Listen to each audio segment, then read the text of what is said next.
This week's Torah portion is called Vayikra, and it's the beginning of the book of Leviticus. And we read in it about all the different offerings that God wants the Jewish people to bring on the altar in the newly constructed tabernacle they had just built in the desert. So before we talk about that, I want to talk about creation. I want to talk about the creation of the world, that God created the world as we know at the very beginning of Genesis. And there it tells us that God created the world in 6 days, and then he rested on the seventh day. So we've read that. But what happened on day 2? On day 2, God separated waters. On day 1, there were water. There was God hovering over the surface of the waters. God created light and he created dark on the first day. The second day, God separated the waters. He created a space in between the upper waters and the lower waters. So the upper waters were so happy to be close to God in the heavens, and they were singing praise to God. The lower waters, we read in the Medrash, cried. They sobbed. They were so sad that they were relegated to the lower worlds, that they didn't get to be up in the heavens with the upper waters, that there was this separation.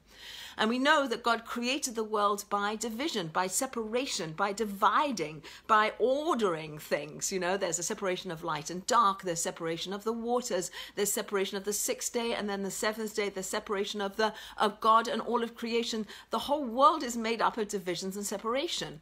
And we read in the Medrash that the lower waters were sad. They were sobbing. They wanted to be up in the heavens.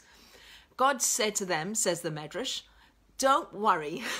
You're not meant to be up in the upper worlds. Your job is to be in the lower worlds, and your job is to provide salt that will go on all the offerings, all the korbanos that the Jewish people are going to bring. Salt will come from you. You will provide them with this salt. And that's what we read about in this week's Torah portion. We read about the covenant of salt, where God tells Moses, on every offering put salt. So what's interesting is if you think about that Medrash, where the lower waters, they were jealous. They wanted to be up in the upper worlds with the upper waters. They were jealous of the closeness that the upper waters had with God, and they wanted it too. And what God said to them is, don't worry, your job isn't to be in the heavens. Your job, lower waters, is to provide salt and to provide water that was going to be poured on the altar on the holiday of Sukkot. That's another way in which they were going to serve God in the lower world. So the lower waters had a different job to do.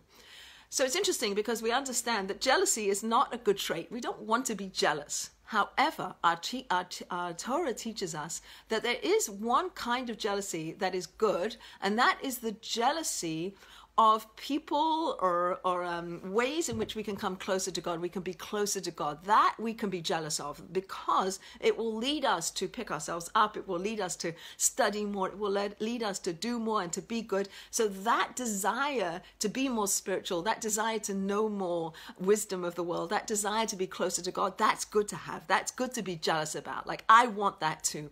And the lower waters wanted it. And God said, don't worry, you have another way to serve me in the world. Instead of being up in the upper worlds, just basking in the divine light, you'll work for it. You'll have to, somehow salt will be extracted from the water, and that will be put on the mizbech, on the altar. So what's interesting is that the offerings, the sacrifices that the people are bringing, that we're bringing, are a desire for us to come close to God.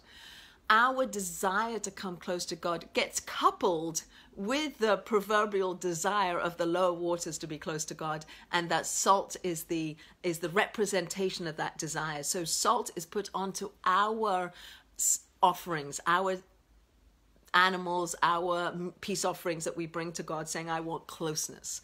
So that's what the salt does. So what's interesting is, so yes, we have this concept of good jealousy. We also have a concept of being able to be happy with our lot, be happy with who we are. This is who you're created to be. The lower waters are created to be in the lower world, and to provide salt and to provide water for the holiday of Sukkot. And each one of us has our position. We're put into the world with our unique circumstances, our unique gifts, and our unique positions to work and to bring and to be uniquely us. So as much as we might want to be somebody else, ideally we should be able to take that which we are given, all those gifts that we are given, and say, I'm going to try to maximize those. So I want to talk a little bit more about salt and the role of salt. So salt, as we know, is a preservative. We pickle things with it, I think, vinegar and salt. I don't know. I think salt is a preservative, and salt is therefore also likened unto what we need to do to preserve ourselves. How do we preserve ourselves as a Jewish people, distinct from other peoples? How do we preserve our Torah? How do we preserve our way of life? How do we preserve the role that we play in the world? So salt on some level represents that. And as much as we don't have a temple and we're not bringing offerings into the temple in Jerusalem anymore, and we're doing other things, but we read about it. We read about it because one day there will be a third temple. That's what our tradition teaches, and we will be bringing our offerings and we will be putting salt on. So reading about it preserves our tradition, preserves that which we're bringing from the past into the future. So the preservation of the Jewish people, the preservation of the Torah lifestyle is likened unto what salt does. Another thing that salt does is salt brings out the flavor. So if you put salt on your food, it's supposed to bring out the flavor. Obviously, if you put too much salt, then all you're tasting is the salt, which is a little bit bitter. But the idea is that salt brings out the flavor, as opposed to honey. If you put sugar or honey on your food, then you taste the honey, you taste the sugar. It takes away, it masks the inner flavor of the food. And it says in the Torah, don't put honey on your offerings. It says, put salt on your offerings, because salt's going to bring out the inner flavor. So we can use that as a metaphor for our lives. So salt is likened unto something that's a little bit bitter, something that's hard, something that's stressful, something that's challenging, something that's hard in our lives. Woven into the fabric of our lives is hardship and difficulty and pain and tears. We cry salty tears. Salt comes out in our tears when we cry. So the salt, as representative of our struggles and our hardships and our pain, are part of our experience in this world, and hopefully with our mindfulness of understanding the role that they play, that they will bring out the sweet inner essence of each one of us, that inside of us is a sweetness, is a compassion, is love, is all of that on the inside.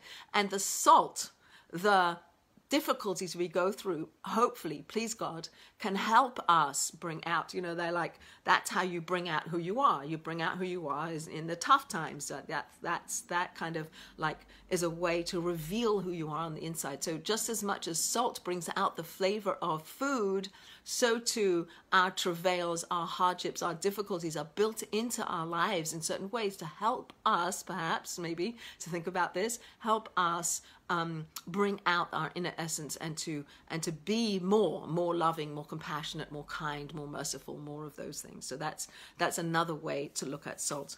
So yes, we're all here to do a job, each one of us individually, given the gifts and the life situations to achieve that goal. And just like the lower waters, we might desire to be the upper waters. And I wish I was up in the upper realms, basking in the divine light. I wish it was all a gift. I don't want to work for it. This lesson, this of the medrash of the division of the waters, that created on some level strife. There was strife that was complicit in that division that created strife.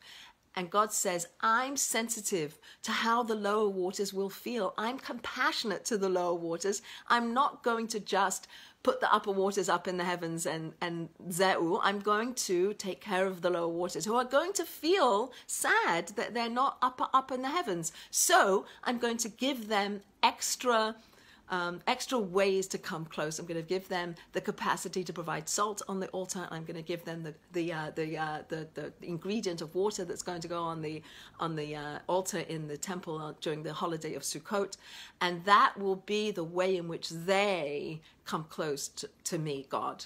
So we each have our own role to play. We each have to, on some level, keep striving, but understand that the position that we're in is uniquely tailored for us to be the closest that we can be and to bring into the world that which we can bring, which is uniquely ours to bring. Just finally to harp on that message of God being very sensitive to the waters. And obviously waters are not crying out to God, and obviously waters are not talking with words to God. Just like when we cover our challah on Shabbat night, when we eat our challah, we make a blessing on the wine first, we cover the challah. And one of the reasons why we cover the challah, one of the reasons, is because the challah would be embarrassed to think or to know that that they got the second blessing. The first blessing went to the wine. So to be sensitive to the feelings of the challah, we cover the challah, which, obviously the challah doesn't have feelings, but we have feelings, and we're sensitive to how the challah might be. God is sensitive to the lower waters. The lower waters are going to feel sad that they're not in the upper realm, so it gives them something else, some other way to feel good about themselves.